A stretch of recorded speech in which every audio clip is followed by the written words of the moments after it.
Chapter 3, Video 2.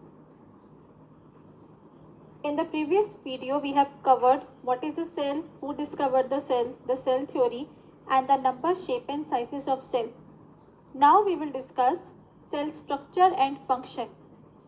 In the previous video, मैंने आपको बताया था कि सेल के अंदर छोटे छोटे ऑर्गन्स होते हैं जिनको हम सेल ऑर्गेनेलीज कहते हैं. वो सेल के पार्ट्स होते हैं जो सेल के लिए सारे लाइफ फंक्शंस परफॉर्म करेंगे. जैसे हमारे ऑर्गन्स हमारे लिए लाइफ फंक्शंस परफॉर्म करते हैं, सेल ऑर्गेनेलीज सेल के लिए ये सारे फंक्शंस परफॉर्म करते हैं. Now will be studying about those cell organelles. First is the plasma membrane. The plasma membrane is also called the cell membrane. ये जो प्लाज्मा मेम्ब्रेन है ये सेल की बाउंड्री होती है. जैसे हमारी बॉडी पे स्किन है, the cell has the plasma membrane और the cell membrane which is the boundary of the cell. What does this plasma membrane do? ये सेल को आइसोलेट करता है बाकी के आसपास के सेल से. ये सेल को एक आसपास के सेल से आइसोलेट करके रखता है, उसके शेप को, फॉर्म को, स्ट्रक्चर को सपोर्ट करता है and it regulates the exchange of materials with the environment of the cell. Cell के अंदर जो वाटर आना है, न्यूट्रिएंट्स आने हैं, ऑक्सीजन आना है या सेल से जो कार्बन डाइऑक्साइड बाहर जाना है, वेस्ट बाहर जाना है, इन चीज़ों के एक्सचेंज को ये रेगुलेट करता है. The cell membrane is also called a semi permeable membrane. Semi permeable membrane क्यों? क्योंकि ये सिर्फ कुछ ही चीज़ों को सेल से बाहर जाने देगा और कुछ ही सेलेक्टेड चीज़ों को सेल के अंदर आने देगा. Next comes cell walls.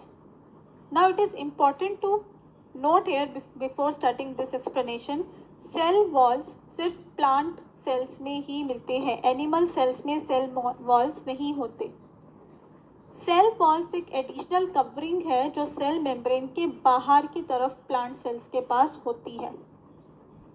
What this does is two things. पहला, सेल वॉल जो है वो सेल को एक सॉलिड रिजिड शेप देता है, उसको हार्ड बनाता है. सेकेंड, सेल वॉल भी सेल मेम्ब्रेन की तरह सब्सटेंसेस के एक्सचेंज को रेगुलेट करता है.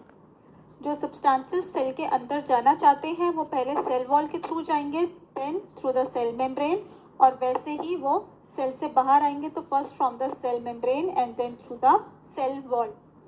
Again I am repeating, cell wall is only present in the plant cells. Next comes cytoplasm. Cytoplasm is a jelly like liquid. एक जेली जैसा fluid होता है जो सेल के अंदर भरा होता है. जैसे हमारी बॉडी में ब्लड भरा पड़ा है, वैसे ही सेल के अंदर एक लिक्विड भरा हुआ है जेली जैसा, विच इज द साइटोप्लाज्म. जो भी हमारे सेल ऑर्गेनेलीज हैं, they are present in the cytoplasm. Now this cytoplasm is mostly water, around 70 to 90% it is water. It has cell organelles, it has the enzymes and molecules also. जो भी substances cell organelles के बीच में आपस में travel करेंगे, they will travel through the cytoplasm. Next comes the nucleus. Before starting the nucleus, we should know that nucleus controls the cell. जैसे हमारी body का जो ब्रेन है वो पूरी बॉडी को कंट्रोल करता है, वैसे ही सेल को कंट्रोल करता है nucleus. Since nucleus is an important part of the cell, इसीलिए इसका स्ट्रक्चर भी स्पेशल होता है. First comes the nuclear envelope. Nuclear envelope यानी कि न्यूक्लियस की जो कवरिंग है, मेम्ब्रेन है, उसमें दो आपके कवरिंग आती है. This nuclear envelope has pores. इस न्यूक्लियर एनवेलप में पोर्स प्रेजेंट होते हैं ताकि जो सब्सटेंसेस है वो सेल के साइटोप्लाज्म से न्यूक्लियस के अंदर एंटर कर पाए या न्यूक्लियस के अंदर से सेल के साइटोप्लाज्म की तरफ बाहर लीव कर पाए. Then comes the nucleolus. Nucleolus क्या करता है? Nucleolus is a round body present in the nucleoplasm. Nucleoplasm cytoplasm के जैसा ही एक लिक्विड है. जैसे कि सेल के अंदर एक जेली लाइक लिक्विड है साइटोप्लाज्म, वैसे ही न्यूक्लियस के अंदर जेली लाइक लिक्विड है कॉल्ड द न्यूक्लियोप्लाज्म। अब न्यूक्लियोप्लाज्म के अंदर एक छोटा सा न्यूक्लियोलस होता है, एक राउंड बॉडी होता है।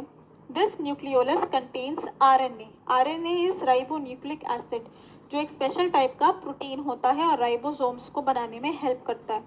राइबोसोम्स आपके एक सेल ऑर्गेनेलीज होते हैं जो सेल के अंदर प्रोटीन सिंथेसिस करते हैं, प्रोटीन बनाते हैं। और ये राइबोसोम कहाँ बनता है? ये राइबोसोम न्यूक्लियोलस के अंदर वाले आरएनए के हेल्प से बनता है। Then comes the chromosomes. Chromosomes are also called the chromatin material. इसके अंदर आपकी जेनेटिक इंफॉर्मेशन होती है। जब सेल डिवीजन होती है तो सबसे पहले क्रोमोसोम्स अपने आप को कॉपी करते हैं, उसके बाद न्यूक्लियस डिवाइड होकर अपनी एक कॉपी बनाता है and then the rest of the cell can divide. So the nucleus is the important part of the cell. Why? Because it is the control centre of the cell. वो cell के brain की तरह है। Second, इसके अंदर DNA है। जब cell को डिवाइड होना होता है 1 से 2 सेल्स में, तो ये डीएनए काम आता है सेल के डिवाइड होने में। These are the two main functions of the nucleus. Next comes, it is surrounded by a double membrane. इसकी 2 membranes होती है, न्यूक्लियर एनवेलप और न्यूक्लियर मेम्ब्रेन। मोस्टली जब हम सेल को देखते हैं कंपाउंड माइक्रोस्कोप के अंदर तो हमें सेल मेम्ब्रेन दिखती है और सेल के अंदर एक छोटी डार्क डॉट टाइप दिखती है विच इज़ द न्यूक्लियस। बाकी सेल ऑर्गेनेलीज हमें इतनी आसानी से नहीं दिखते हैं। Usually we can see the nucleus quite easily under a microscope. Mostly cells have only 1 nucleus, लेकिन कुछ यूकैरियोटिक सेल्स ऐसे होते हैं like the brain cells which have more than 1 nucleus, but mostly the cells contain only 1 nucleus. In the next video, we will be discussing remaining cell organelles. This will be it for today.